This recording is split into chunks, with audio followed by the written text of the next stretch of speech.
Selamat datang kembali. Nah, kali ini kita mau kupas sesuatu yang menarik banget dari materi Anda. Soal kekuatan komunikasi yang kelihatannya lemah. Biasanya kan kita mikir, kalau mau meyakinkan orang, ya harus tampil kuat, dominan gitu. Tapi gimana kalau ternyata cara lain seperti bertanya, atau mendengarkan baik-baik, atau bahkan nunjukin sedikit keraguan, itu malah jadi kunci pengaruh. Mari kita telusuri bareng-bareng deh. Tepat sekali. Jadi sumber Anda itu kan memetakan ada dua jalur utama nih buat dapat pengaruh. Pertama, dominasi. Ya ini soal pakai kekuatan, status, kontrol. Seringnya ini gayanya para taker, pengambil lah istilahnya. Nah yang kedua, itu prestis. Ini didapat dari rasa hormat, kekaguman orang lain ke Anda. Mungkin karena Anda ahli atau baik hati. Dan ini seringkali jalannya para giver, pemberi yang justru bisa efektif lewat cara-cara yang kelihatannya ya itu tadi, tanpa kekuatan. Wah, kontras banget ya. Kayak cerita pengacara yang Anda bagikan itu. Dia menang kasus gede meskipun gagap, kan? Atau penjual kacamata yang penjualannya naik drastis justru karena fokusnya bantu orang, bukan jualan melulu. Ini benar-benar mengubah cara pandang sih. Yuk kita lihat lebih dalam contoh-contoh dari bab 5 materi Anda yang fokusnya memang di komunikasi tanpa kekuatan ini. Ada kisah Bill Grumbles dari HBO tahun 70-an itu ya? Iya, Bill Grumbles ini menarik banget. Dia sama sekali nggak punya pengalaman jualan. Tapi dia datang ke calon pelanggan, terus banyak nanya soal minat mereka. Dia lebih banyak dengerin. Hasilnya, loh, penjualannya sampai 4 kali lipat dibanding rekannya yang udah pengalaman. Intinya yaitu, dia bikin pelanggan merasa didengerin, dihargai. Sumber Anda menyebutnya kegembiraan berbicara buat si pelanggan. Ini cara bangun prestis yang alami banget. Oh, jadi kuncinya bukan di apa yang dia omonginnya, tapi gimana dia bikin orang lain merasa penting. Dengan nanya dan dengerin itu.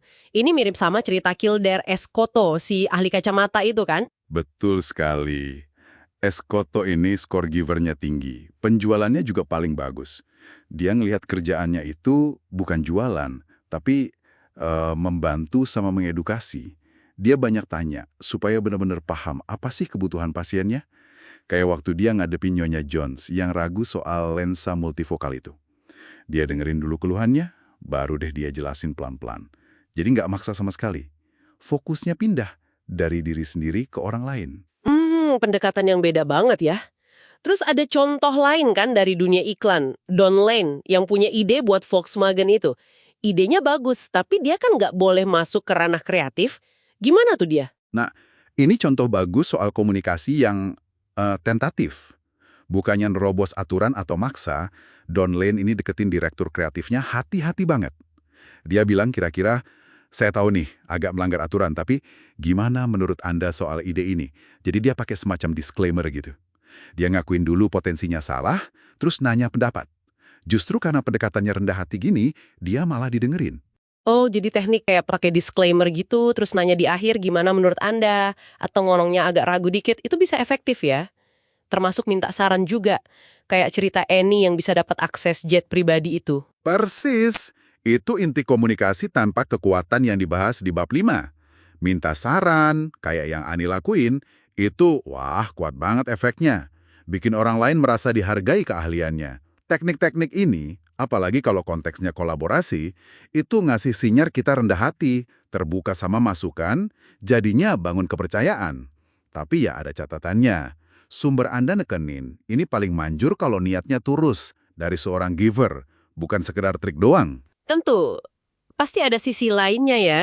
Kalau terlalu lemah, apa nggak ada resiko kita malah dianggap remeh atau gampang dimanfaatin gitu. Misalnya pas negosiasi gaji, kan disebut juga tuh di materi Anda. Dieksploitasi. Tapi materi Anda juga ngasih strategi jitu nih, khususnya buat negosiasi. Coba deh bernegosiasi atas nama orang lain. Riset nunjukin, orang terutama giver, ya itu cenderung lebih gigih, lebih berhasil kalau lagi memperjuangkan kepentingan orang lain. Misalnya keluarga, tim, atau teman, gitu. Dibanding kalau buat diri sendiri. Oh, menarik itu. Jadi kita geser fokusnya ya, dari saya mau ini, jadi ini penting buat mereka. Gitu. Bisa jadi begitu. Menyampaikan alasan permintaan kita, tapi sambil nekenin gimana itu bakal berguna atau penting buat orang lain. Sumber Anda nyebutin relational account. Nah, cara ini bantu giver buat kelihatan tegas, tapi nggak dianggap egois.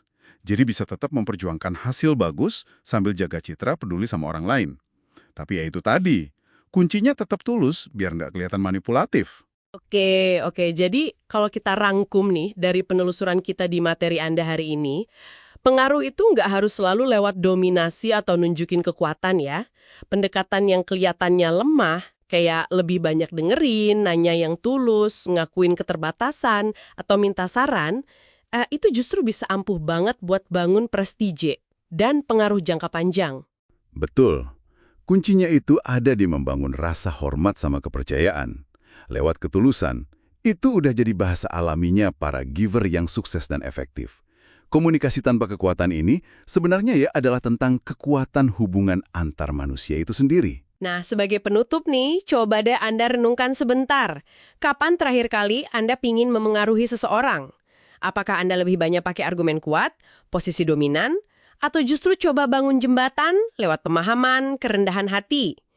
Gimana kalau nanti, di kesempatan berikutnya, Anda sengaja coba salah satu teknik tanpa kekuatan yang tadi kita bahas? Mungkin lebih banyak nanya, atau minta saran gitu? Kira-kira hasilnya bakal gimana ya? Sampai jumpa lagi di penelusuran kita selanjutnya.